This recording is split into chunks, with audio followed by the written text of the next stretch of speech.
welcome everyone as you all start to come into the webinar today. We're thrilled to have you here, and I'm going to pass over you to Jenna, who's the Chief Academic Officer of the College of Law New Zealand.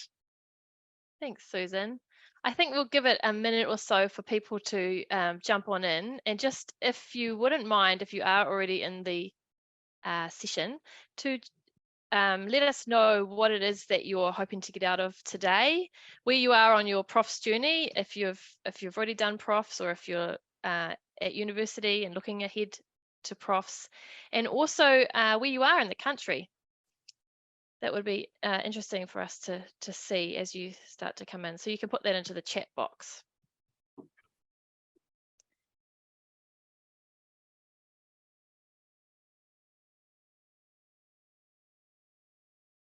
Nothing coming in there yet.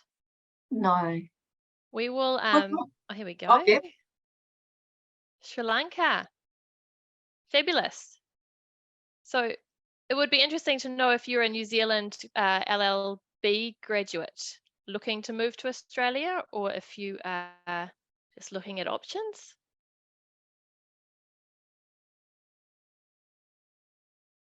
And if anyone else wants to add into the chat or the Q&A, that would be great. Yeah, feel free to keep doing that. I think we are 2 minutes over, so we will kick off now.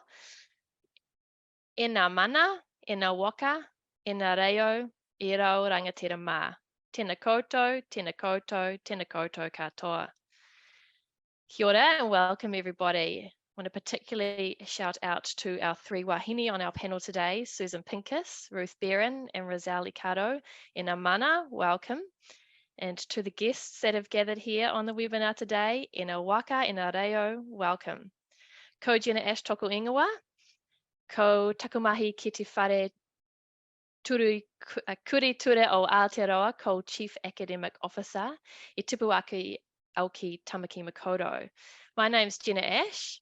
I have the pleasure of being the Chief Academic Officer here at the College of Law New Zealand, and I do live here in Tamaki Makaurau, Auckland, here in New Zealand.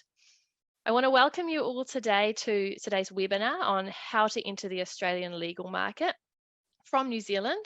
We know there's a lot of people out there that are looking to travel and looking for opportunities outside of New Zealand after the few years that we've had. So in this session, we are going to explore some of the practical considerations of making the move to Australia, including visas, importantly looking at practicing certificates, cultural and lifestyle differences, and then providing you with an overview of the Australian legal market and some tips on how to actually land a legal position in Australia. So I hope you find the session a useful and practical tool for your future career planning. Huri noa e te whare, tēnā koutou, tēnā koutou, tēnā koutou katoa. Hand over to you. Thanks, Susan. Thanks so much for that introduction, Jenna.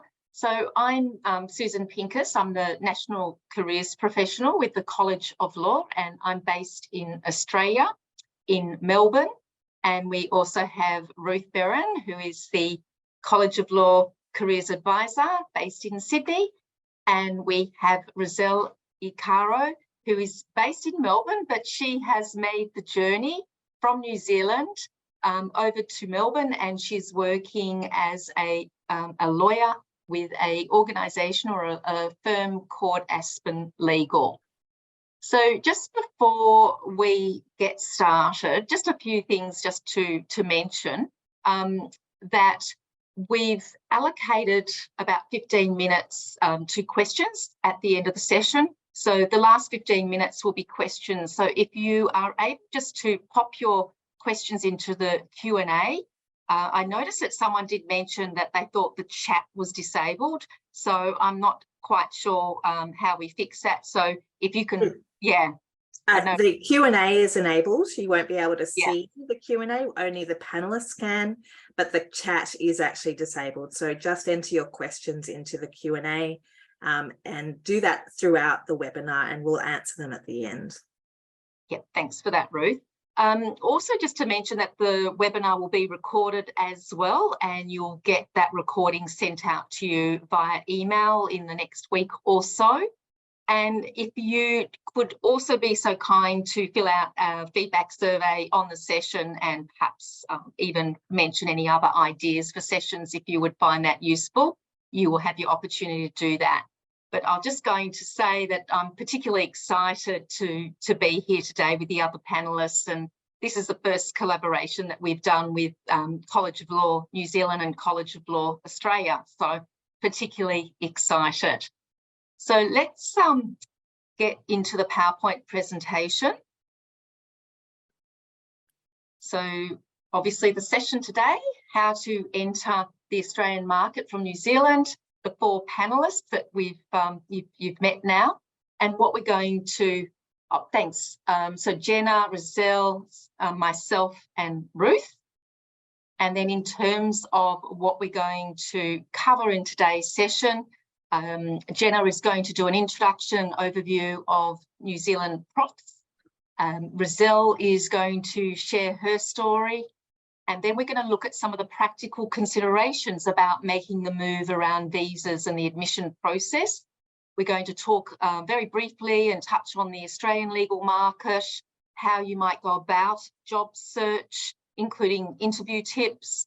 And then we're going to look at some of the nuances in culture and lifestyle between the 2 countries, and of course, answer any questions that you've got. Okay. Thanks, Susan. So a little bit of an overview of Profs in New Zealand. I can see from what you've been saying to us in Q&A, some of you are already doing Profs with us, or we're doing Profs, and some of you are thinking about Profs later on in this year or potentially next year. So for some of you, you might know this, but I am going to go back to basics for some that haven't started yet. Profs is the practical aspect of your legal education, and it is for most people the last hurdle of their legal education before being admitted. It's a bit like most professions, doctors, nurses, teachers, there's always a practical component to their degree before they are qualified, and that's what Profs is for the legal profession.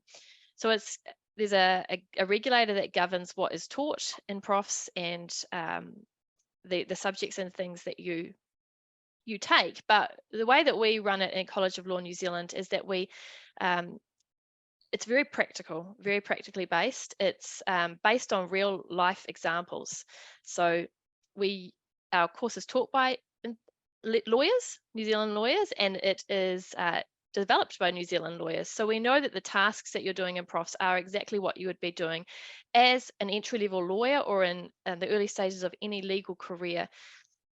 So we take a portfolio approach to our course, which means that you don't have exams, you build towards an assessment. So you would submit a piece of work, get some feedback on that from your instructor, and then you will develop that piece of work based on that feedback and submit that for an assessment. So it's very much like what you'd experience as an entry-level lawyer in a legal career. I guess for the people that are here on this webinar today, looking at a move to Australia, the key things that you would like to know about Profs is that Profs at College of Law has a 100% online option. So you can do that from anywhere in the world that you've got an internet connection. We provide a number of time formats for our course. So evenings, daytimes, weekends. So it gives you the opportunity wherever you are in the world to find a time zone that suits you. There are some options around whether you want to do the course for 18 weeks or 13 weeks, which is our full-time option. Now, doing the College of Law, Profs with the College of Law, one of the benefits is that you can see in the title of this slide, we can top up a Profs to an internationally recognised qualification, the GDLP, Graduate Diploma in Legal Practice. If you were to do the equivalent of Profs in Australia, you obtain a Graduate Diploma of Legal Practice as the qualification for that piece of learning. We don't have a qualification for Profs in New Zealand, but at the college we do provide the opportunity for you to top that up. So it's a little bit extra study, a little bit extra money, and it gives you that internationally recognised qualification. It also builds towards a practical LLM. So again, the Profs and the GDLP will be credit towards an LLM that you can take with the college. You can either take that LLM with the College of Law in New Zealand, or you can take it with the College of Law in Australia. And it's very much a practical LLM. It's, if you say, for example, wanted to be a family lawyer in Australia, you can take a family law, applied law master's, and it will teach you what you need to know to basically accelerate your career as a family lawyer in that country. We offer them in New Zealand too, but it seems like most of you are looking for external opportunities. That is an overview of Profs. I'm happy to take questions at the end, as Susan mentioned, but I will hand now over to my colleagues to continue talking about the other parts of this presentation. Great, thank you. So I'm Razelle Icaro, and just to give you all a background, I completed my BCom LLB conjoined at the University of Auckland. I also completed my Profs at the College of Law in New Zealand, and in 2019 I was admitted to the High Court. Since then, I've been working mostly in property and commercial law, and after spending most of the last couple of years in lockdown, as all of you as well, I had thought that now would be the best time for me to make the move overseas. I've been planning on moving to Melbourne even before the pandemic started, but I'm sure all of you are on the same boat as most of you had plans delayed. So I did what many other people are doing right now and packed my bags, spent a few weeks traveling around Europe and Asia and ended up settling in Melbourne. The first thing I did though before doing any of that was do most of the prep work before I left the country. The first thing I started doing was looking at job opportunities that were available in Australia. I updated my CV. I changed my status on LinkedIn to looking for a role, and this led me to a few recruiters that introduced me to a few roles in a few law firms that I might be interested in. I then started looking at roles on Seek and LinkedIn. I worked with a few recruiters, which I found really helpful, especially with interviews. They gave me some guidance on what the expectations were with the role, what I could bring to the table, as well as salary expectations, which was a frequently asked question. And before moving, I also applied to the Supreme Court of Victoria for admission. Getting admitted in Victoria as a New Zealand lawyer was a really smooth process for me. It was basically a tick in the box process. You apply for admission under the Trans-Tasman regime and you submit all the documents needed and you basically get admitted in paper. You don't need to go to an admission ceremony. So I just received my admission order in the mail. Once you have a role, you will then be able to apply for a practicing certificate. You will all know that New Zealand and Australia are both common law jurisdictions, which I think is the reason why the transition for me with moving to Australia and working as a lawyer here was really positive. Although there are differences with the practice, a lot of the practice in commercial as well as property are actually pretty similar. With property law, even the settlement procedure in Victoria particularly were more or less the same as New Zealand. So there's not much of a steep learning curve, at least for me with practicing. One difference that I did notice, especially when I got admitted, was all newly admitted lawyers in Victoria Australia are subject to a supervised legal practice for 18 to 24 months, which could vary depending on how you got qualified for admission. But overall, I thought that my experience with living and working in Melbourne so far are pretty great. One good thing about living in a new city is that there's always something new and different to try, especially with the restaurants and cafes. Melbourne has a really strong coffee culture, which is right up my alley. So I'm particularly enjoying trying out new cafes. There's a lot of festivals and art exhibits in Melbourne if you're interested in that. And my colleagues at Aspen Legal have been really helpful with this transition and getting me up to speed with everything. So I'm really enjoying the work that I'm doing right now. If you are planning on moving to Melbourne, it's definitely not a scary process. And if you do, I hope your experience would be as good as mine. So I'll pass it back on to my colleagues. So I'm going to jump into talking about some of the practical considerations that Razelle actually did just touch on. One of those is the visa situation. And I should say that there are quite a few people I've noticed in the chat who are probably not New Zealand citizens. So this explanation that I'm going to give actually relates to people that are New Zealand citizens. If you're not, and even for Kiwis, I would recommend that you do your own research about visa sort of recommendations.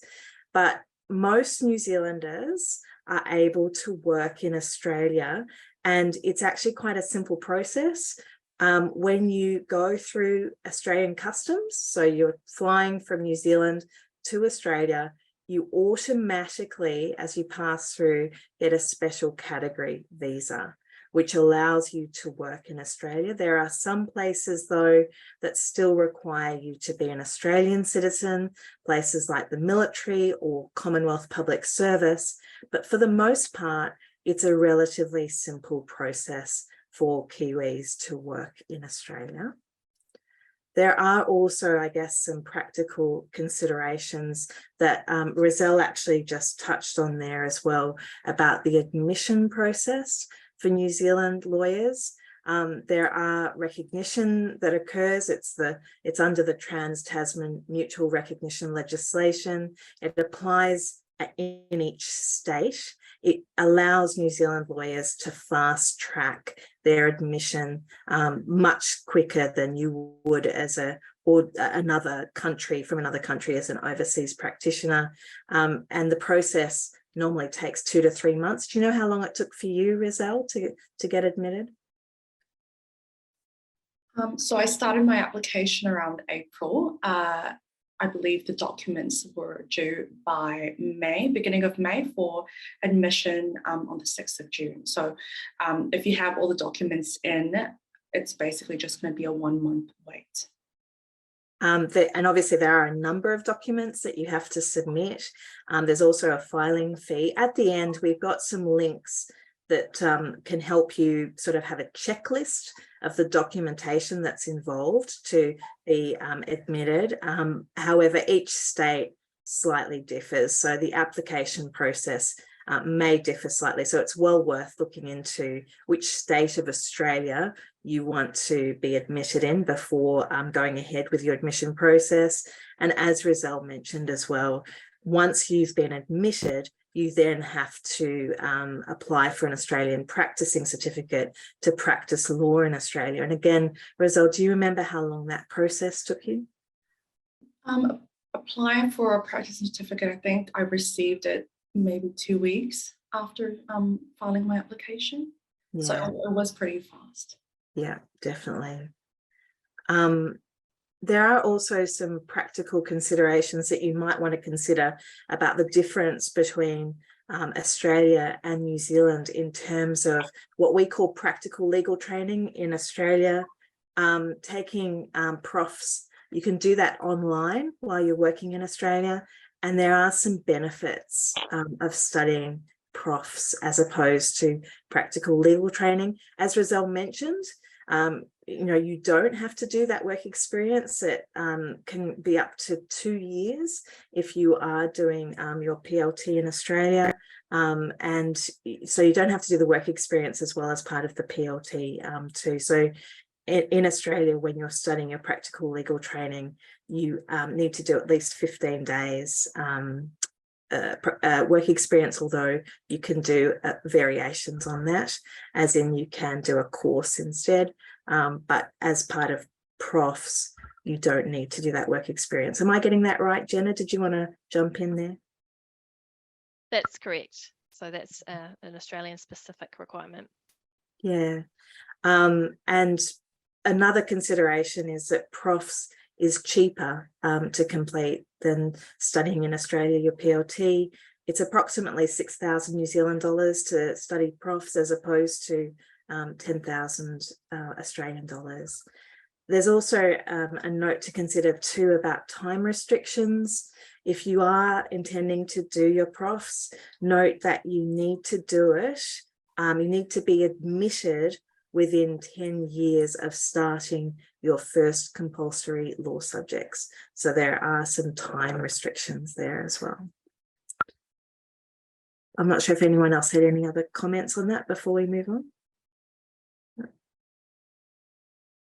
I'll pass over to Susan.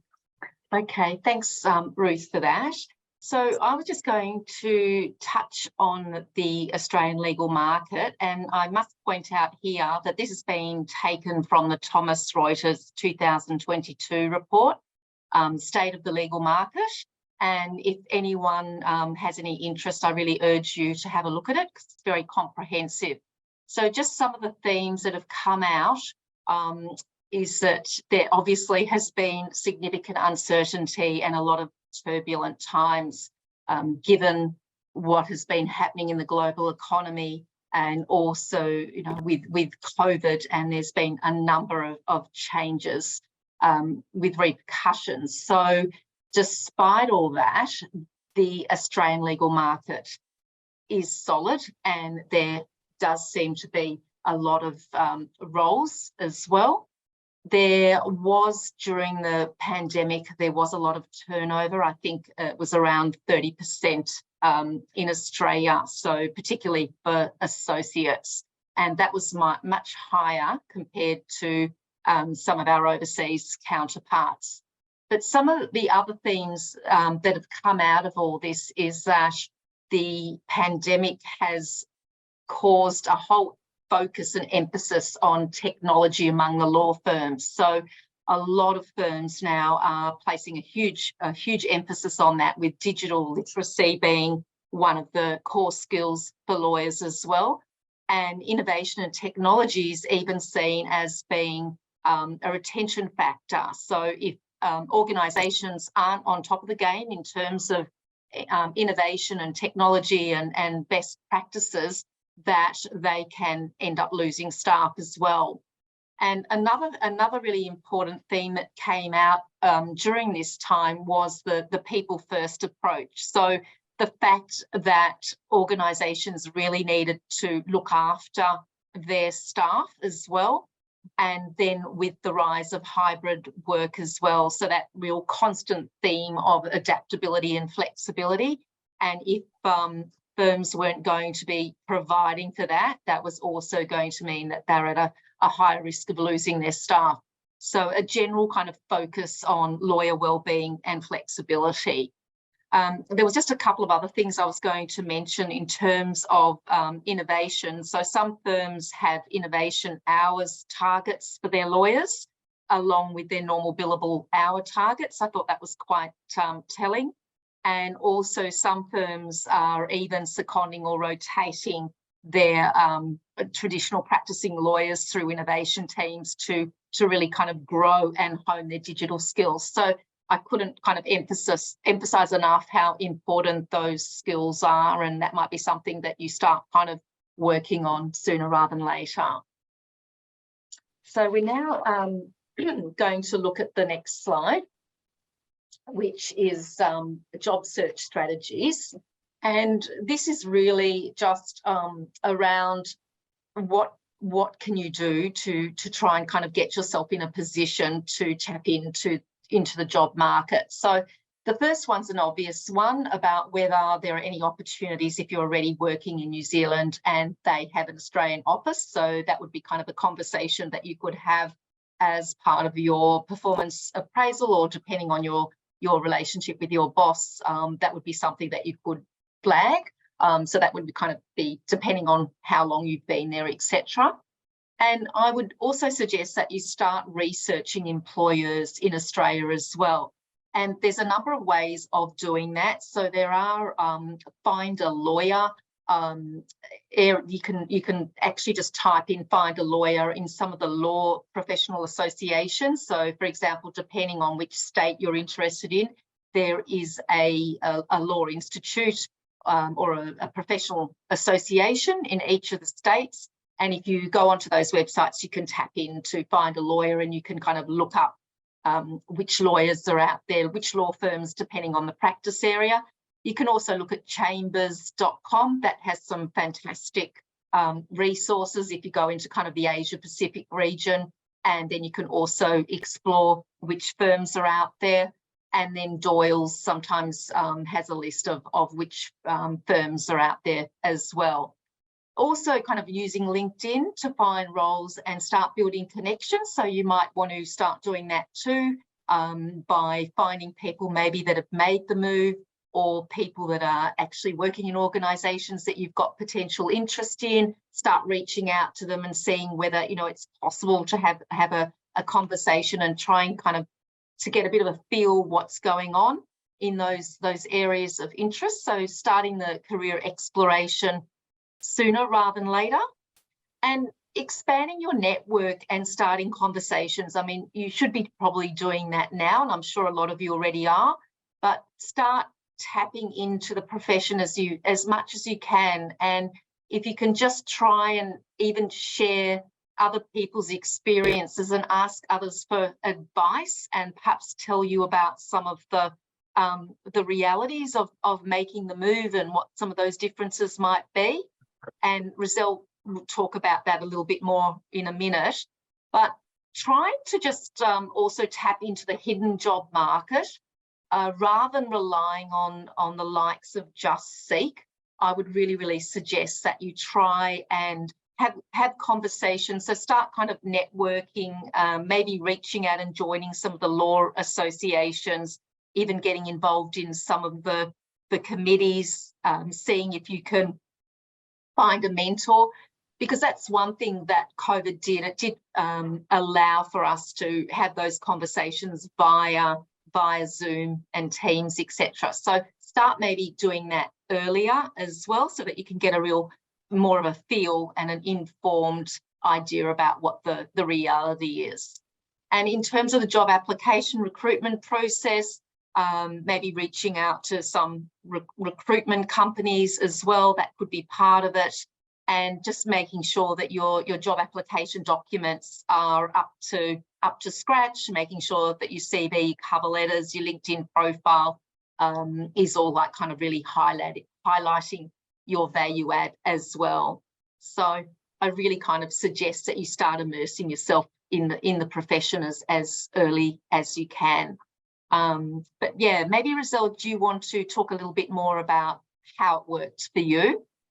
Yeah, I just wanted to highlight on what Susan mentioned, especially with researching employers. This was actually one of the biggest tips I received from recruiters.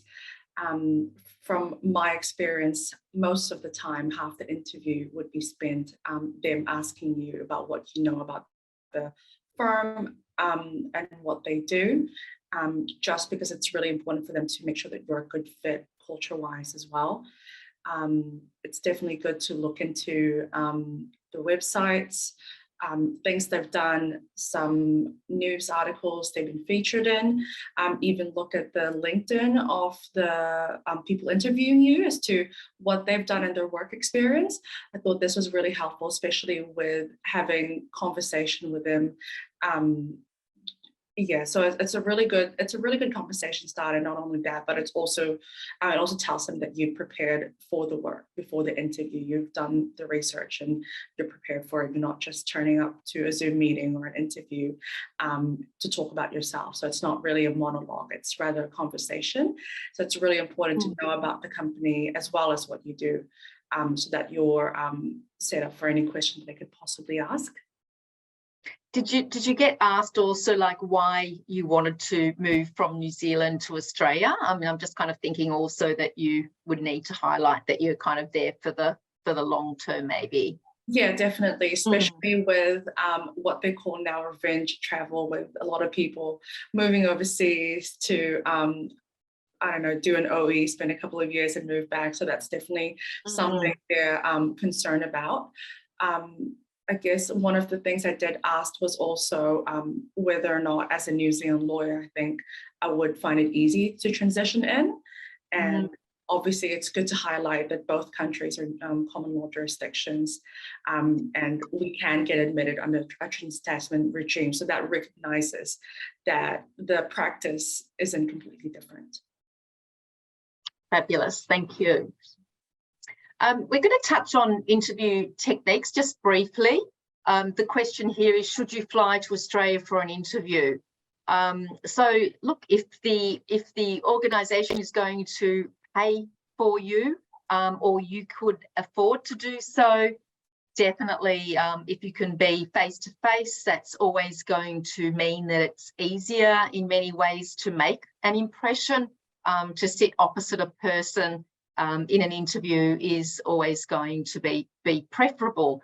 But what the pandemic has taught us is that we can also do interviews online, and that they can also be effective.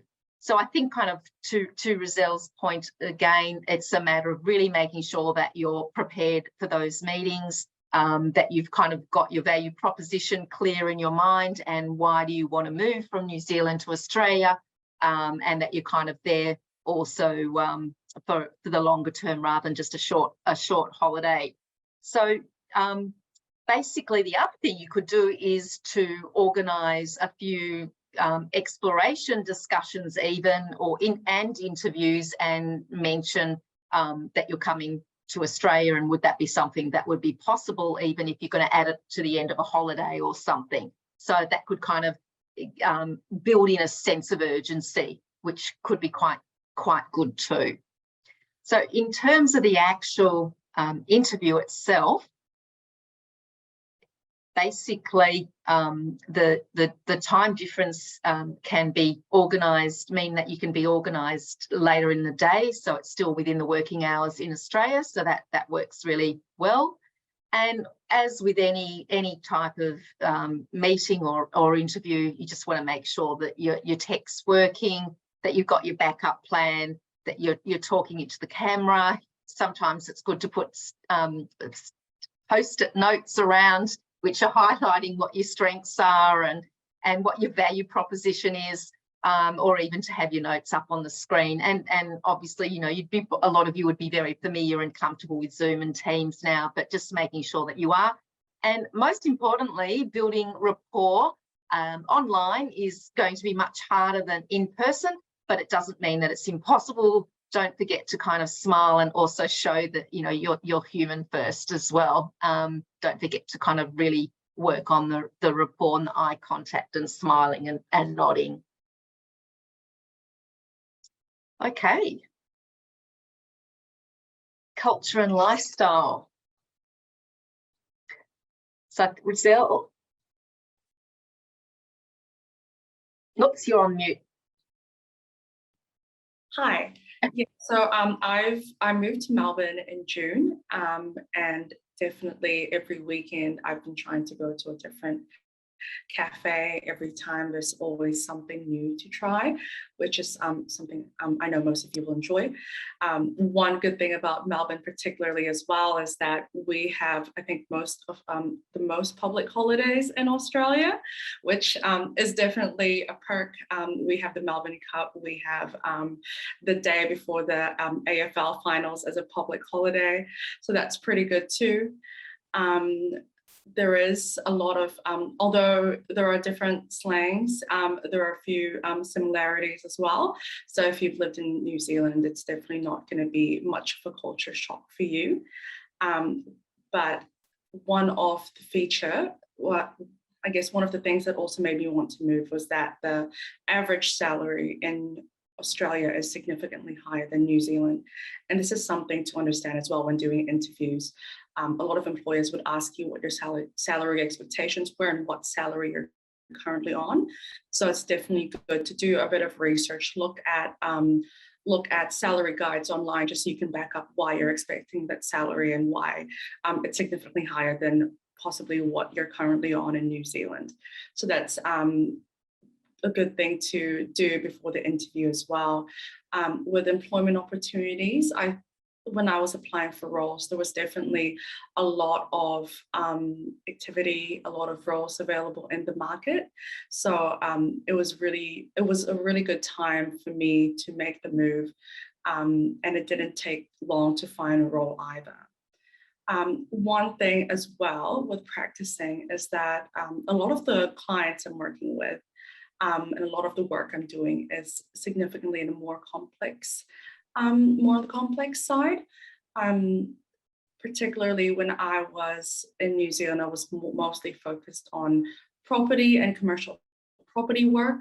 Moving into Australia, I knew I wanted to do commercial. So there was definitely a learning curve for me in terms of me basically changing my specialties, but it's definitely good to, I guess, when applying, it's good to know whether or not your company will be providing you with sufficient education and training as well. So when I was interviewing Aspen Legal, I was asking them about whether they do CPDs, what training programs they offered. And my colleagues were actually really good with getting me up to speed and having one-on-ones with me in terms of the work I'm doing, with providing feedback and things I could improve on. So that was definitely having a good and supportive team at the new role would definitely be helpful with the transition. And in terms of the climate, well, this morning I left the house to go to the office and it was 3 degrees, and by midday it was 17. So there's definitely a lot of variety in the climate. When I first moved here, it was mostly single digits on the first few weeks, which I found it difficult to get used to, but it's not too bad. And what I've been warned as well, with summer, it gets as high as 40. So it's definitely something to consider as well. If you're not a fan of the warmer climate, then maybe consider making sure you have good air conditioning at the place you're moving to. But overall, my experience, as what I've mentioned previously, my experience in Melbourne has been extremely positive. And the people I've met so far are definitely really supportive and really approachable. So it's definitely a good culture to live in. There are also some other practicalities to consider as well, Razelle. Some of these might be ones that you have to work out, things like bank accounts and health insurance and so on. Don't know if you want to speak to some of these as well. Yes, so I was actually really lucky that my family already lived here. So it was easy for me to understand what things I need to do. I did apply for, I did get most of the things organized before moving. It's like opening an Australian bank account, applying for a tax file number and Medicare. One good thing to consider as well, there is in Australia, if you earn above a certain threshold, it might be more worth it for you to have health insurance, just so you can get a Medicare levy surcharge waived off. So that's something to consider. You can, I highly recommend that you do some research as to whether or not you need private health insurance or whether you're happy with just Medicare alone. With moving your money over from New Zealand to Australia, definitely look into it in advance. Maybe ask your bank as to what would be the best way to transfer your money, especially when you're looking for a new place. It'll definitely be easy to have everything organized before you move. It is I guess with applying for rentals as well, if you're looking for accommodation, a lot of the applications require you to have an Australian reference that you contact to put down. So that was a bit difficult for me, just because when I first moved, I only knew my flatmate and my family. So it was a bit difficult because you basically can't have both of them as your referee. So I guess it's just good to have a conversation with the agent or the landlord as to how you can progress with that. And I guess with flying over from Australia to New Zealand for the holidays, from what I found before when I was visiting my family before COVID, I was flying to Melbourne, prices were definitely significantly cheaper. So it might not be as easy to fly back at short notice if you need to. So that's, I guess, one thing to consider. I'm just going to jump in with a quick question from the people on the webinar, Razelle, is about any differences you found in work culture and colleagues between New Zealand and Australia? I thought that it was, I guess my colleagues right now are definitely more open with feedback. I guess especially since I'm new to the country, I found it really helpful with the work I'm submitting. It's good to understand what you can improve on, as well as drafting styles. From what I experienced, my drafting style in New Zealand is not necessarily how they draft things in Australia. From how I was trained in New Zealand, a lot of the drafting styles definitely a bit outdated sometimes. So in Australia, they want a more casual approach, especially with drafting and talking to clients. So that's one thing I noticed. Great.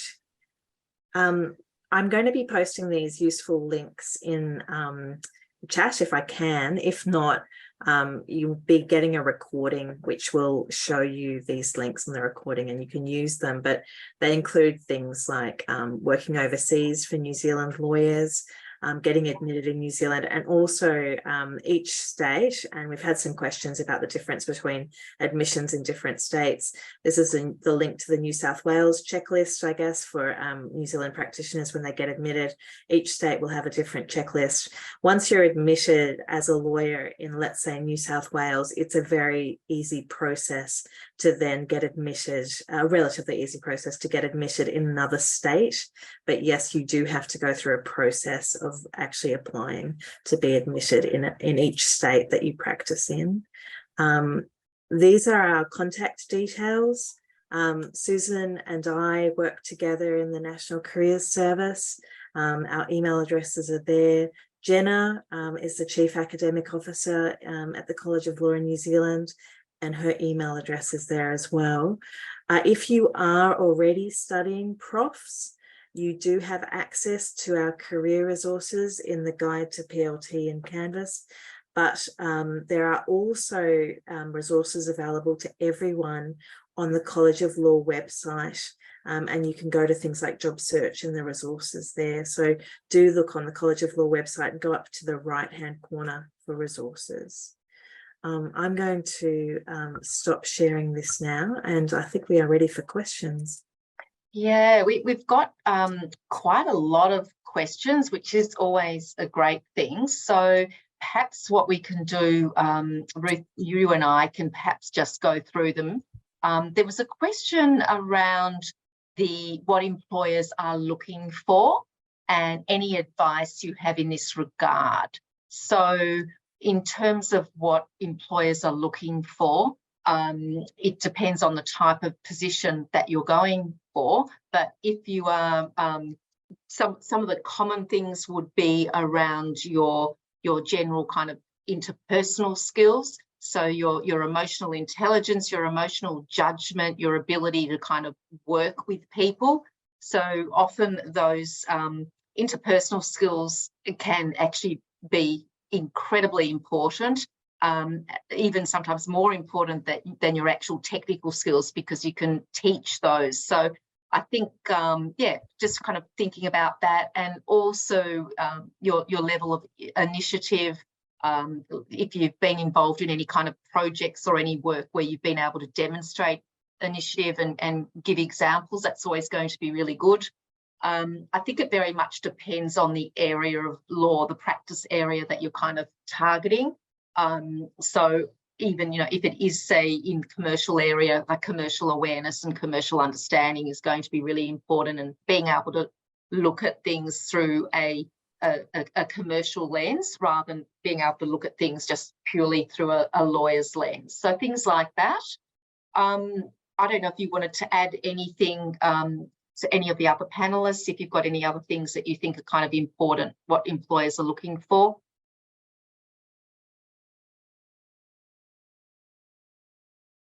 Razelle, anything else that you came across? I guess it really depends on the role you're applying for, the company you're applying with, but it would be a lot of the questions, a few of the questions I was asked were also what kind of matters I worked on, what clients I dealt with, and the size of the transactions I've done. This was particularly common with the larger firms as well. Okay, so really kind of being prepared for those type of questions. Yeah. And there was a question also leading on from that around grades. So if you are targeting your top tier, mid-tier law firms, yes, look, grades are important. There's no hiding that, but they're also not the be-all, end-all. So you can have the best grades ever, but it doesn't necessarily mean that you're going to get the job. So those other interpersonal skills and relationship building skills are also critical.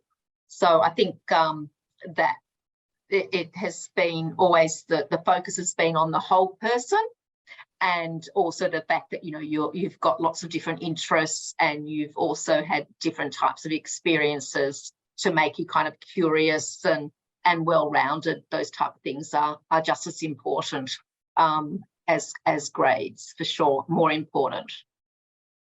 Other questions. So there was ones around, can you sit exams remotely and then apply? That was a question.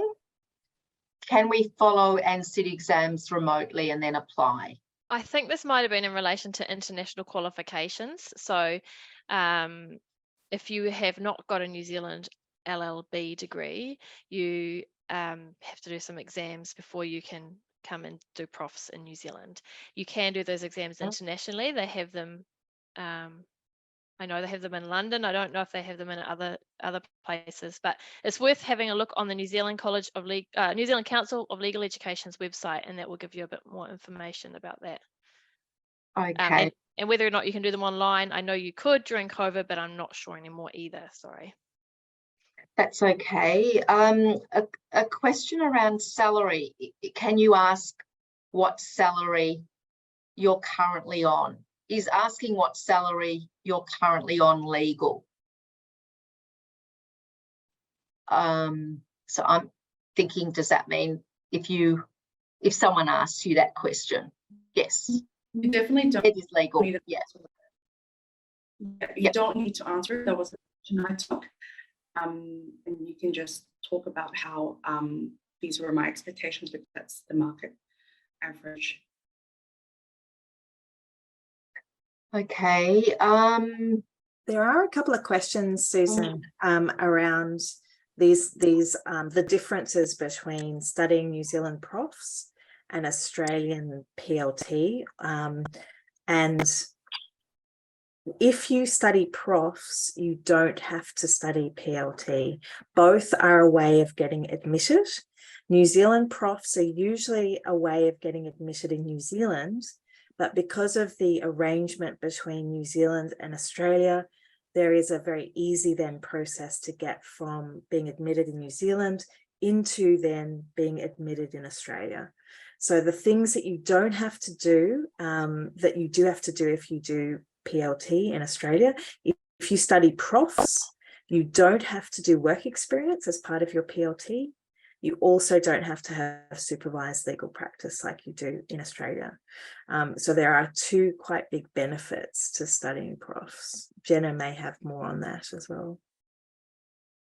That was the key thing. I just noticed there was a question around, can you get your student loan? Can you put Profs PLT, which is the Australian equivalent of Profs, on your student loan in New Zealand? The answer is no, but the Australia does have fee help. I'm not sure how it works for international students. So that's something that you can explore if you want to go down that route.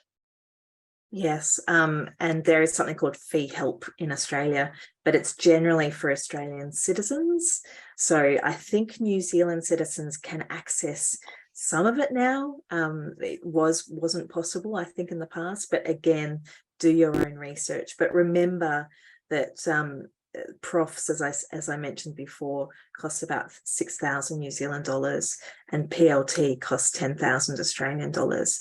So the question would become, you know, if you're weighing up the pros and cons, why would you study one over the other? Okay, and then there was another question around starting Profs right after your last exam of law school. You can do that? Correct. You don't have to have your results, but you have to have completed your exams.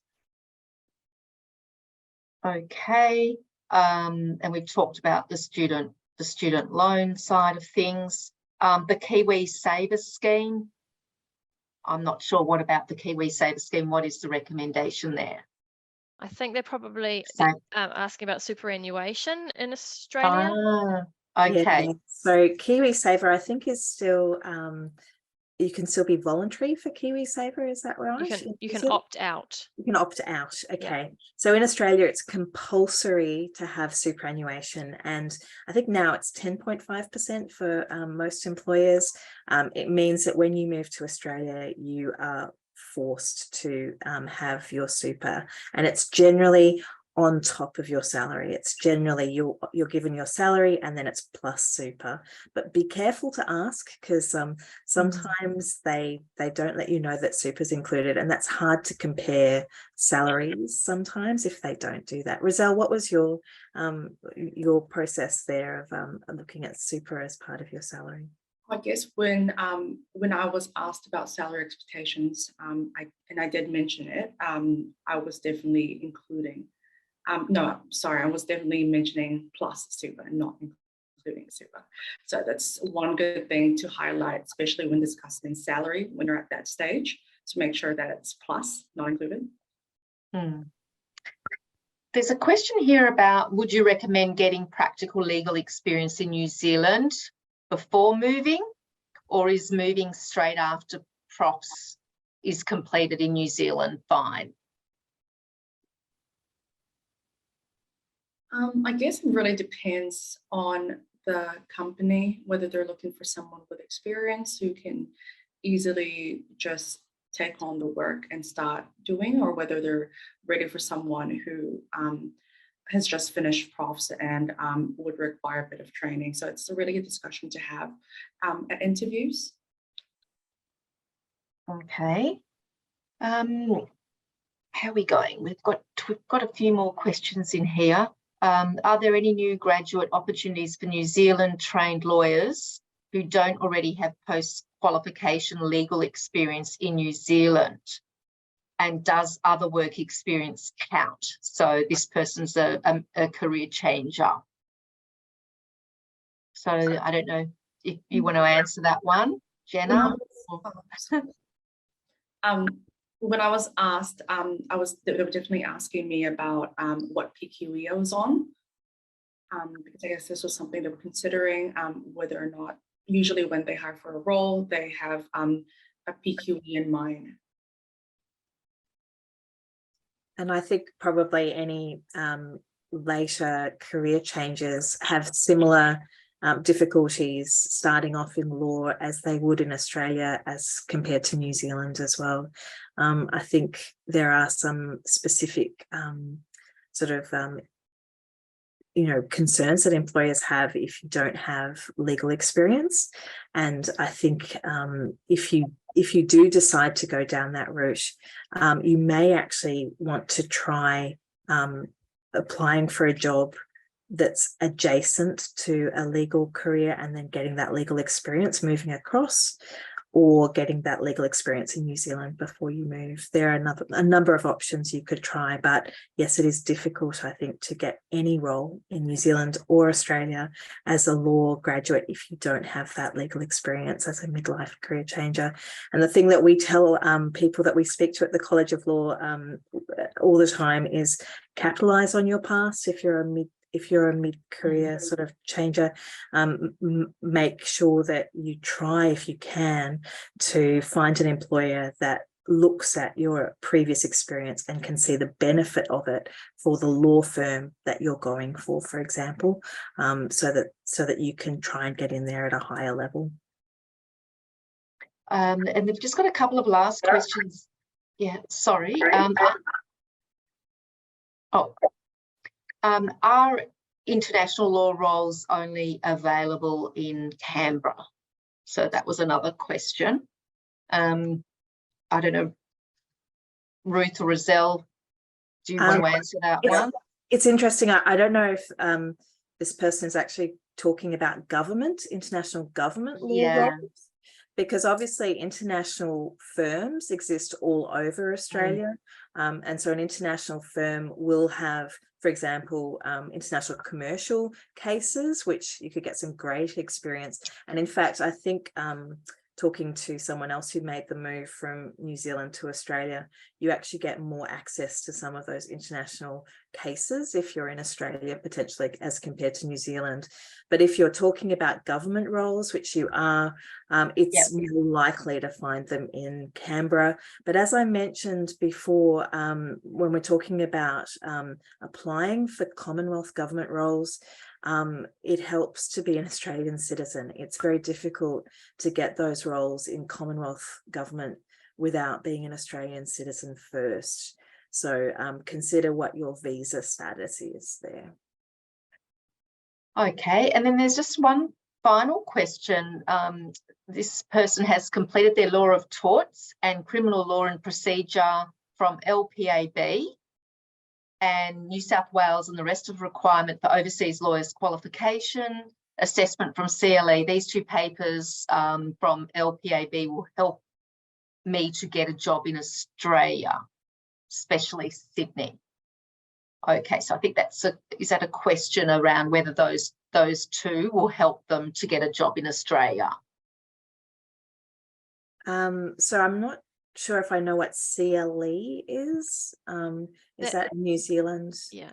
Yeah. It's the Council for Legal Education. So I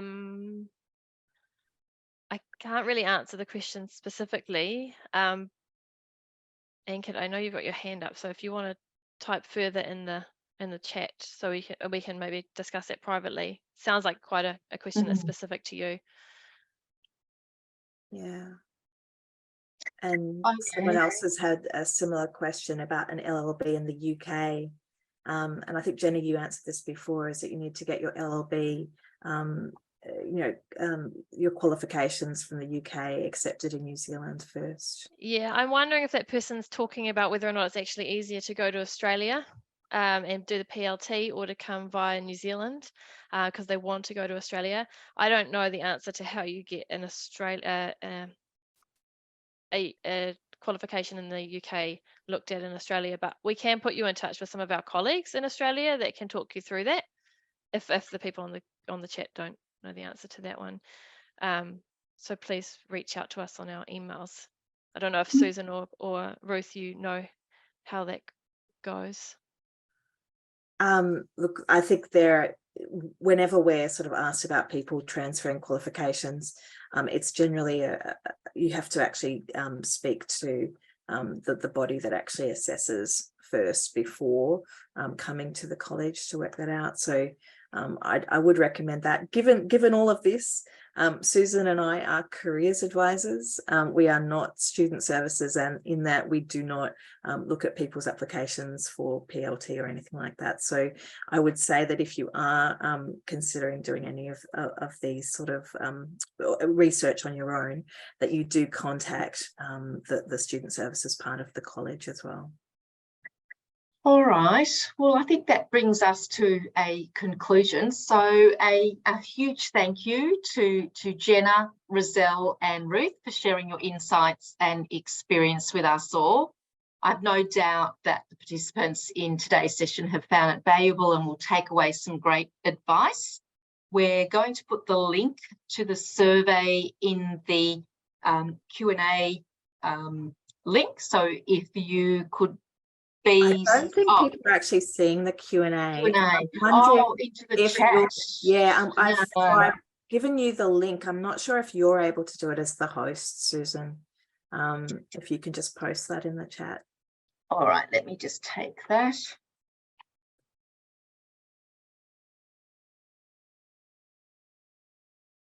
Sorry, just bear with me for 1 minute and I'll put that in now.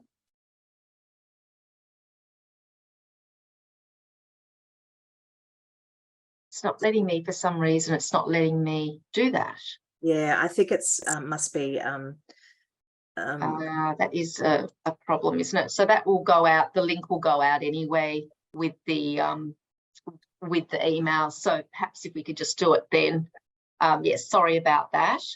Also, just don't forget to connect with us and make sure you're aware of upcoming events and programs at the college in New Zealand and also in Australia. For those of you that are interested, we've got loads of articles and information that we post and we share with the professional LinkedIn. There's also events in the resources page on the College of Law websites. And we thank you for your participation. We look forward to seeing you again online soon.